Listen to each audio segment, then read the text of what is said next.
Right now, at this very second, there are 8 billion people alive on this planet. 8 billion hearts beating. 8 billion minds thinking. And here is what should terrify you. Not a single one of them thinks exactly like you. Your mother doesn't fully think like you. Your best friend doesn't. Your partner, your sibling, your colleague. None of them process the world exactly the way you do. You could show two people the same photograph, the same sunset, the same colors, the same sky, and one person will feel peace and the other will feel pain, because that sunset reminds them of someone they lost.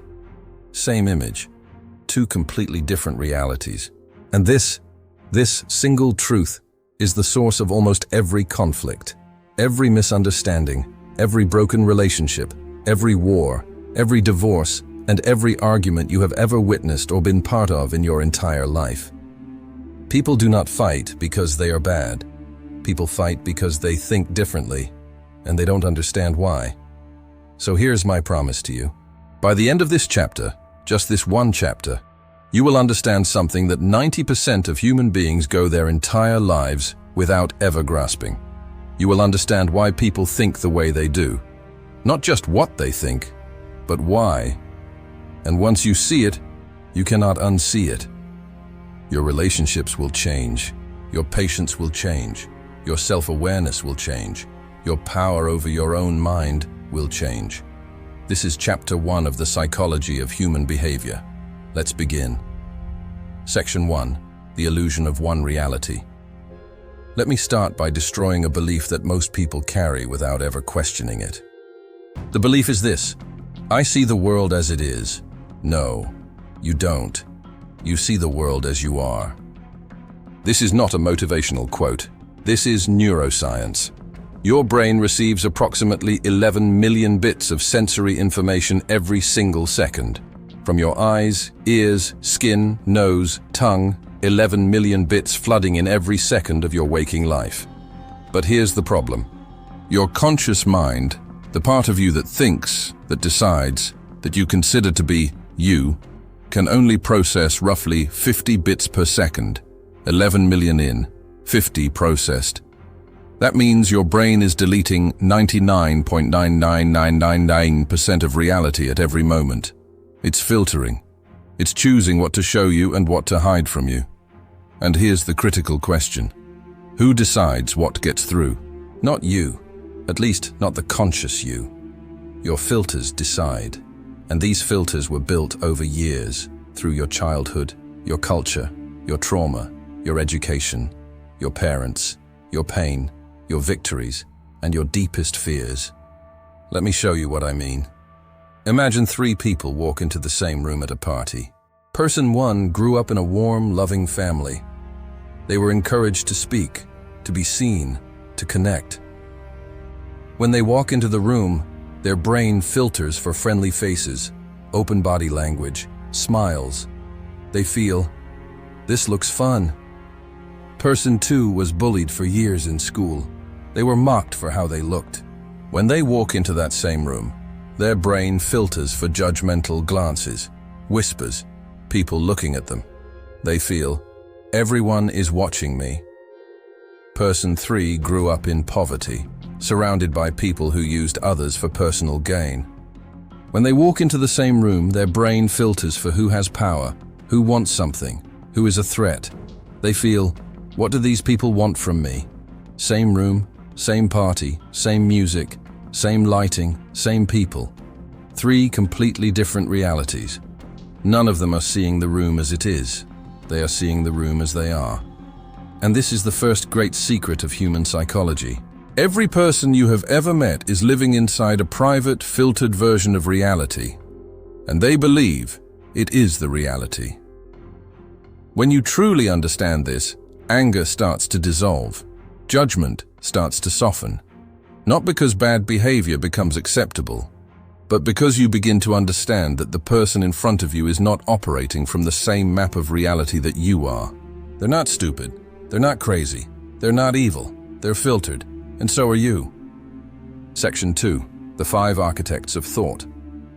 So if we all see different realities, The obvious question becomes, what shapes these filters? What builds the lens through which a person sees the world?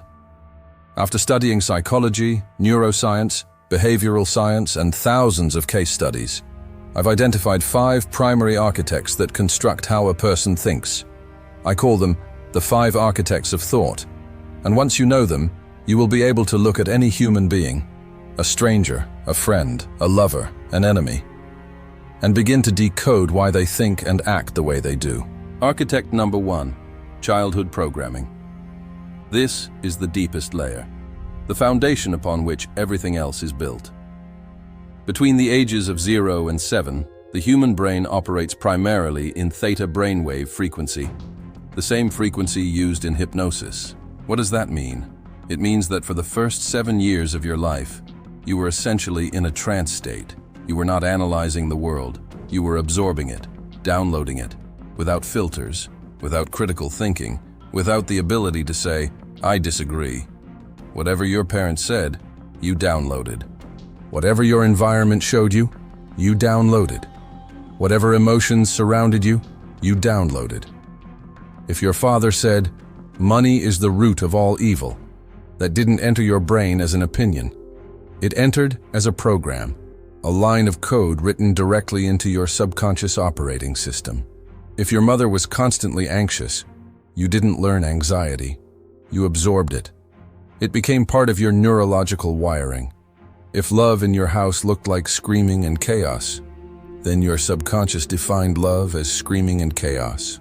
And 30 years later, you find yourself in a toxic relationship and you don't know why. You say, I keep attracting the wrong people. No, you keep recognizing chaos as love because that is what was programmed. Dr. Bruce Lipton, a cellular biologist from Stanford, spent decades researching this phenomenon. His conclusion was profound and disturbing.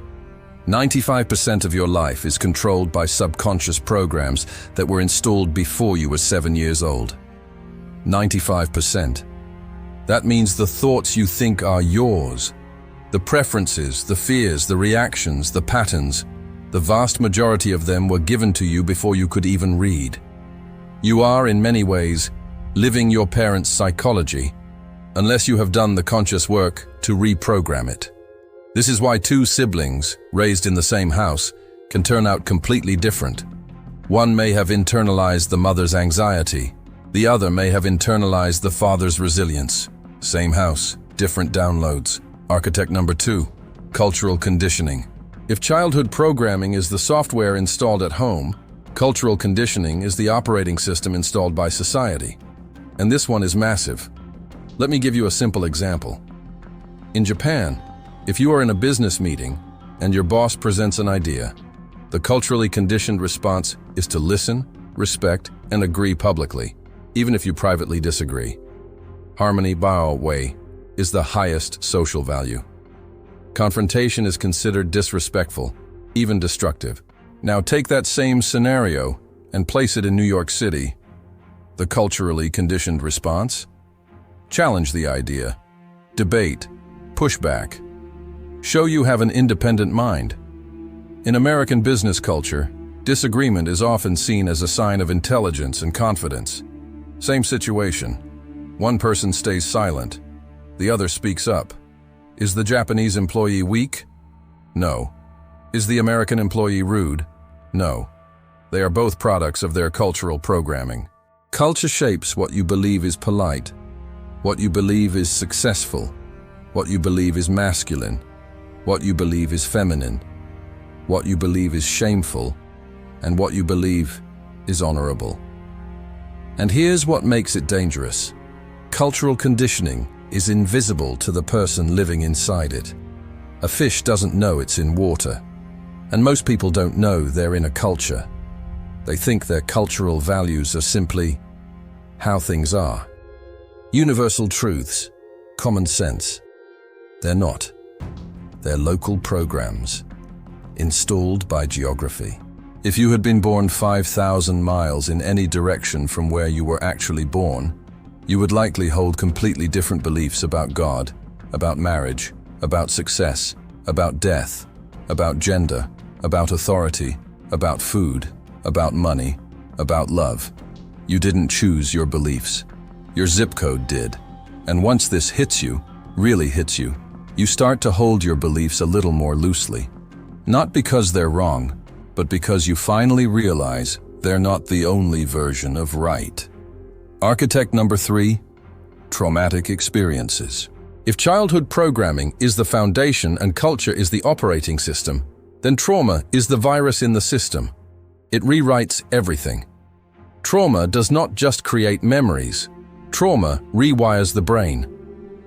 When a human being experiences a deeply threatening event, physical abuse, abandonment, public humiliation, the death of a loved one, betrayal, a violent accident, the brain doesn't just store it. The brain reorganizes itself around it. The amygdala, your brain's threat detection center, becomes hyperactive. It grows more sensitive, more reactive. It starts seeing threats everywhere, even where none exist. Let me give you an example. A woman, let's call her Sarah, was cheated on by her first serious partner. The betrayal was devastating. It broke something inside her, not just her heart, her threat detection system. Now, 5 years later, Sarah is in a new relationship with a genuinely good, loyal man. He comes home 30 minutes late from work. He says, "Traffic was bad." That's the truth. But Sarah's amygdala doesn't care about truth. It cares about pattern recognition. It scans. Partner, late, no warning. Match, found. Previous betrayal. And before Sarah can even think, her body floods with cortisol and adrenaline. Her heart races. Her voice sharpens. She says, "Where were you really?" The good man is confused. He thinks, "I was just stuck in traffic. Why is she acting like I committed a crime?" And here is the tragedy. Sarah isn't reacting to him. She is reacting to a ghost. She is reacting to a wound that never healed. She is reacting to architect number 3. Trauma doesn't stay in the past. It lives in the nervous system. It lives in the body. It shapes how a person interprets tone of voice, facial expressions, silence, touch, absence. Two people can hear the same sentence. "We need to talk." And one feels curiosity while the other feels dread. The difference is not intelligence. The difference is trauma history. This is why you cannot fully understand a person's behavior until you understand their wounds. And this is why compassion is not weakness. It is intelligence. It is the ability to look at someone's irrational behavior and ask, not what's wrong with them, but what happened to them. Architect number 4. Core beliefs and identity. Every human being carries a set of invisible rules about how life works. These rules are not written down. They are rarely spoken aloud, but they run everything. These are your core beliefs. Core beliefs typically fall into 3 categories. Beliefs about yourself, I am worthy, or I am not enough.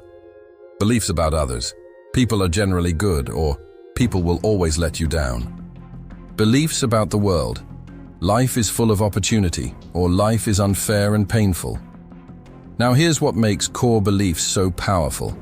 They are self-fulfilling prophecies. If your core belief is, I am not good enough, your brain will automatically filter reality to confirm this. You will notice every failure, every rejection, every sideways glance, and you will dismiss every compliment, every achievement, every act of love. Someone says, "You did a great job." Your brain responds, "They're just being nice," filtered out. Someone says, "You made a mistake." Your brain responds, "See? I knew it. I'm not enough," confirmed. This is called confirmation bias at the identity level, and it is one of the most powerful forces in all of psychology. Your brain is not a truth-seeking machine. Your brain is a belief confirmation machine. It does not look for what is true. It looks for what matches what it already believes. And this means that 2 people can live in the exact same city, work at the exact same job, have the exact same salary, and one feels like a success while the other feels like a failure. Because their core beliefs are different. Their internal scorecards are different. Their invisible rules are different. You are not just what you think. You are what you believe about what you think. Architect number 5. neurological wiring and brain chemistry. This is the one that most people ignore, and it might be the most important of all.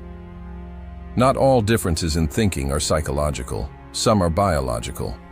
Every human brain is a unique electrochemical ecosystem. The levels of serotonin, dopamine, norepinephrine, GABA, cortisol, these chemicals vary significantly from person to person. A person with naturally lower serotonin levels will tend toward pessimism, anxiety, and rumination. Not because they choose to, but because their brain chemistry pulls them there. A person with higher baseline dopamine may be more adventurous, more risk-seeking, more easily bored.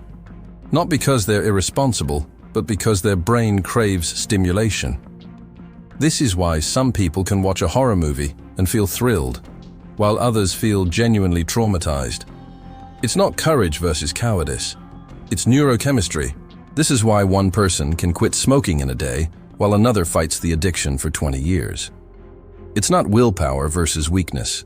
It's receptor density and genetic predisposition. The research of Dr. Robert Cloninger and Dr. C. Robert Cloninger at Washington University identified that personality traits like novelty-seeking, harm avoidance, and reward dependence are significantly influenced by genetic and neurochemical factors. This doesn't mean we are slaves to our biology. Neuroplasticity has proven that the brain can be rewired through deliberate practice, meditation, therapy, and new experiences. But it does mean that the starting point is different for everyone. And when you judge someone for not thinking the way you do, you may be judging them for having a different brain, which they did not choose, did not design, and cannot simply swap out. So let me repeat the 5 architects. 1. Childhood programming. What was installed before age 7. 2. Cultural conditioning, the invisible rules of your society. 3.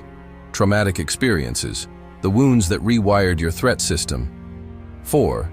Core beliefs, the invisible rules you carry about yourself, others, and life. 5. Neurological wiring, the unique chemistry and structure of your brain. These 5 forces are the reason people think differently, not opinion, not politics, not stubbornness. Architecture. Every person you meet is a building constructed by these 5 architects, and no 2 buildings are the same. Section 3. The empathy equation. Now, here's where this knowledge becomes power. Not power over others, power over your own reactions, power over your own suffering. Because most human suffering in relationships comes from one single catastrophic assumption. They should think the way I think. Your partner should know what you need without you saying it. Your friend should understand why you're upset. Your parents should see that they're hurting you. Your colleague should realize that their behavior is inappropriate. Should. And every single should is based on the assumption that the other person is operating from the same 5 architects as you. They're not. They never were. They never will be. And this is not a tragedy. This is a liberation. Because the moment you stop expecting people to think like you, 3 things happen. First, your anger decreases. Not because people stop doing frustrating things, but because you stop being surprised by it. You stop saying, I can't believe they did that, and start saying, given their architecture, that makes sense. Second, your communication improves. Because instead of assuming people understand you, you start explaining yourself. You stop punishing people for not reading your mind, because you finally accept that your mind is unreadable. Third, and this is the deepest one, you become free from the prison of taking things personally. When someone is rude to you, dismissive, cold, judgmental, critical, your default human reaction is to think, what did I do? What's wrong with me? But when you understand the 5 architects, you realize their reaction is almost never about you. It is about their architecture. The rude cashier isn't rude because of you. She's rude because of her morning, her boss, her childhood, her cortisol levels, her last argument, her unresolved pain. The friend who ghosted you didn't ghost you because you're unworthy.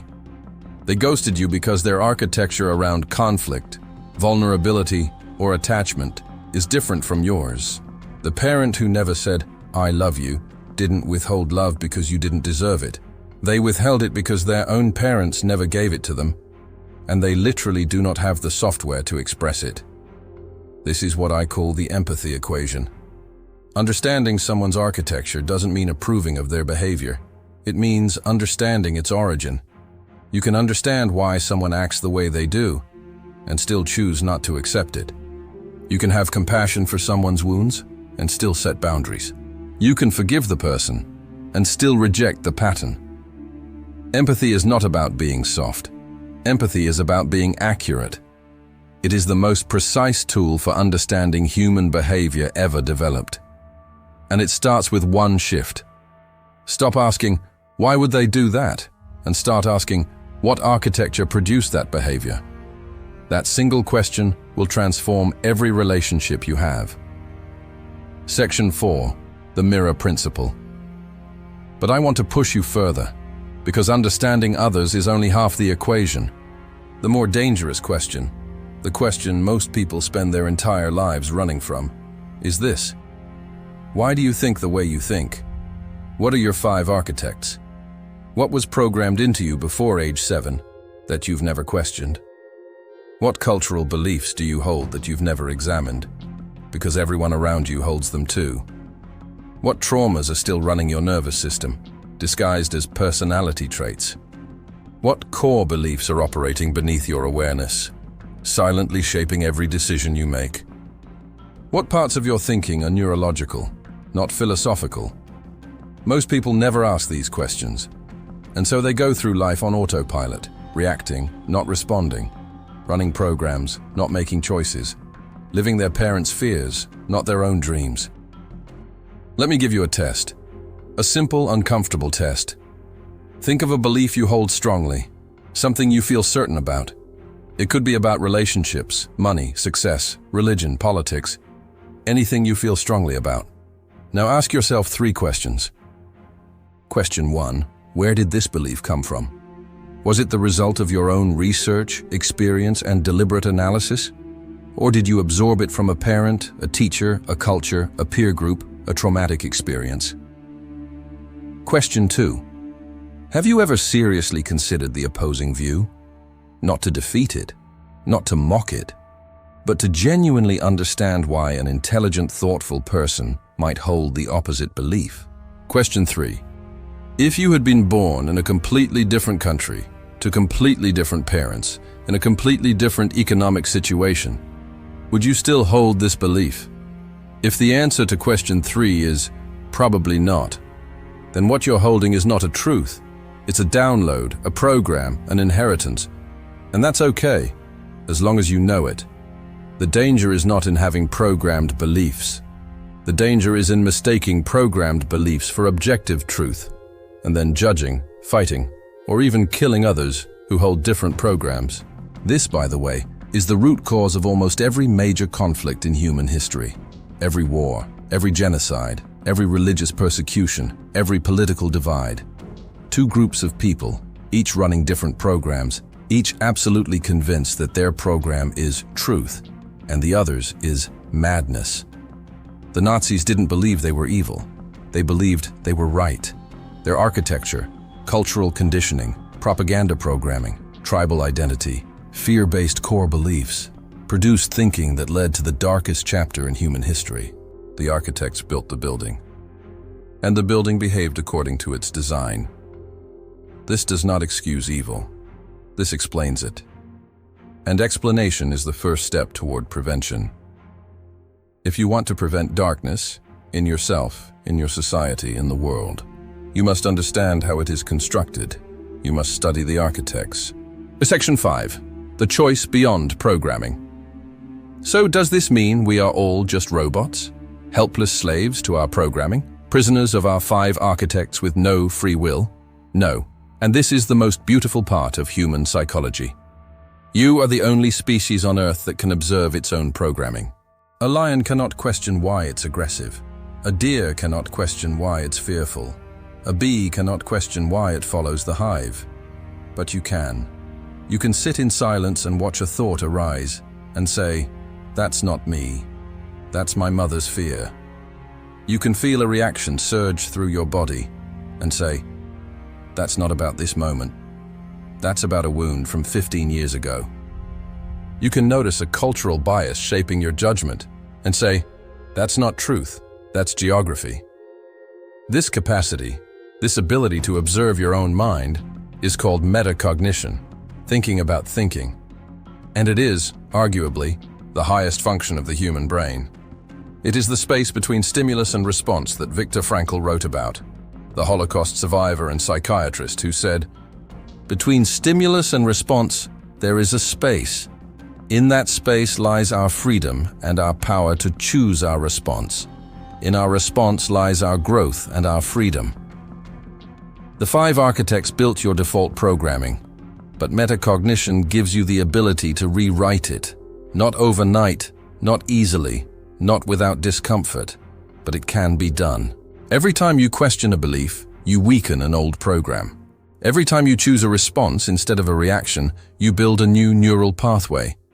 Every time you understand someone's architecture instead of judging it, you expand your own consciousness. This is the work. This is the path. This is what it means to evolve, not as a species, but as an individual. And it begins with the one truth we've uncovered in this chapter. People think differently, not because they are broken, stupid, or evil, but because they were built differently. Understand the architecture, and you understand the person. Understand your own architecture, and you finally understand yourself. This was Chapter 1. We have only scratched the surface. In Chapter 2, we will explore the power of first impressions, how the human brain makes a judgment about another person in less than 7 seconds, why those judgments are almost always wrong, and how to hack the first impression process to transform how people perceive you. If this chapter shifted something in you, even slightly, then I need you to do something right now. Subscribe to this channel. Not for me, for you. Because this book, this complete book, will be released chapter by chapter, and each one will build on the last. Each one will take you deeper into the hidden machinery of human behavior. By the end of this book, you will not see people the same way. You will not see yourself the same way. This is not entertainment. This is education that will change how you experience every human interaction for the rest of your life.